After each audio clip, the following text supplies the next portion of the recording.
nas. Pričamo sada o reciklaži. Zorana Nikolić iz Set reciklaže, naša gošća i ovog ponedeljka. Dobro jutro, Zorana, dobro nam došla. Dobro jutro, Jelena, bolje vas našla. Pa evo da pozovemo naravno sve da recikliraju, zato što tako brinemo o nama samima i o svim ostalim ljudima. Ali da pitam ja, zbog čega ljudi treba i kada treba da pozovu Set reciklažu? Trebaju da pozovu Set reciklažu uvek kada imaju odbačene elektronske uređaje koje su odložili podrum, šupa, tavan ili čak drže u stanu. Te uređaje su odložili zbog neispravnosti ili možda zbog zastarelosti. Sad je tako vreme da se izbacuju novi modeli pa se ljudi lakše oslobađaju starih stvari. Uređaji kada prestanu da rade, oni postaju elektronski otpad. Elektronski otpad je opasan otpad i zbog toga treba pozvati Set reciklažu da se preda na reciklažu. Još jedan razlog zašto baš Set reciklažu, zato što mi sprovodimo naše akcije Cash za trash i Staro za novo, gde građani za svoje predate elektronski otpad dobijaju ili novac u akciji Cash za trash ili vaučere za kupovinu u tehnomanijim objektima. Tako da to je još jedan vid stimulacije. Eto, ovako, u dve reči, zašto baš Set reciklažu? Zašto se građanima daje novac? Da li je to samo zbog motivacije ili... Delimično. Nije uobičajeno. To je praksa Set reciklaže. Mi smo po tome prepoznatljivi i vrlo često se dešava vi ste Cash za trash. Mi smo firma Set reciklaža, a Cash za trash je jedna od naših akcija, ali dugogodišnja i uspešna.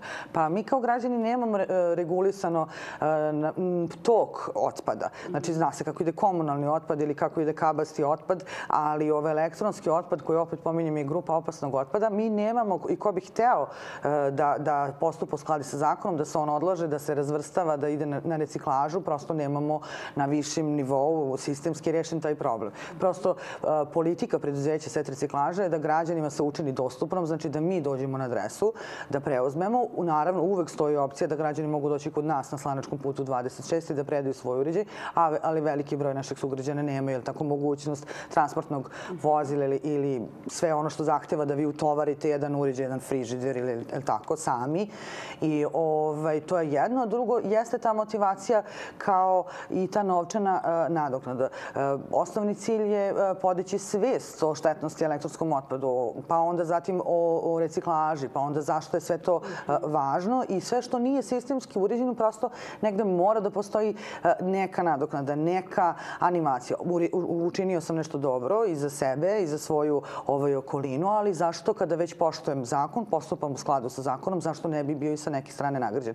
Opet ponavljam, to je naša poslovna politika. Vidim da u zadnje vreme i drugi operateri kreću da nas kopiraju, kreću slične akcije, ali neka, to je dobro da se popularizacija zaštite životne sredine je uvek dobra. Kako da ne, to je dobro i primjer dobre prakse, je li tako, da se animiraju ljudi da što više recikliraju, posebno s obzirom da je reč o opasnom otpadu.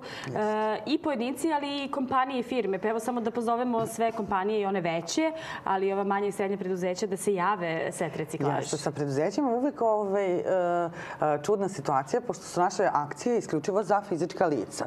Znači, već sam objasnila kako to njima nije dostupno, kako nemaju transportnu, logističku službu i tako dalje i tako dalje.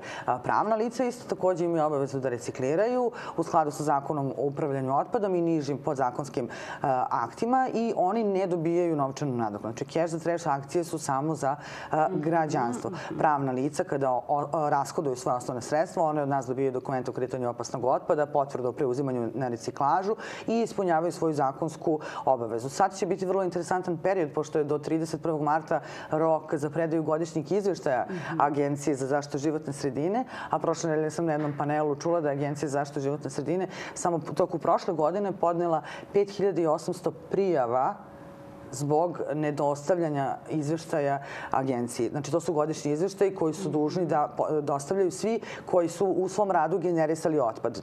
Znači, ne samo mi koji smo taj otpad tretirali ili neko ko je taj otpad bavio se izvozom, nego svi koji su u svom redovnom radu, znači obavljanju komercijalnih aktivnosti, nastoji za njih neki otpad i nisu dostavili izveštaje. Tako da sad je obično vrlo dinamičan period što se tiče ove firmi. Kad im stižu prijeve, onda se sete da su to trebali da urade. Da i to treba da urade.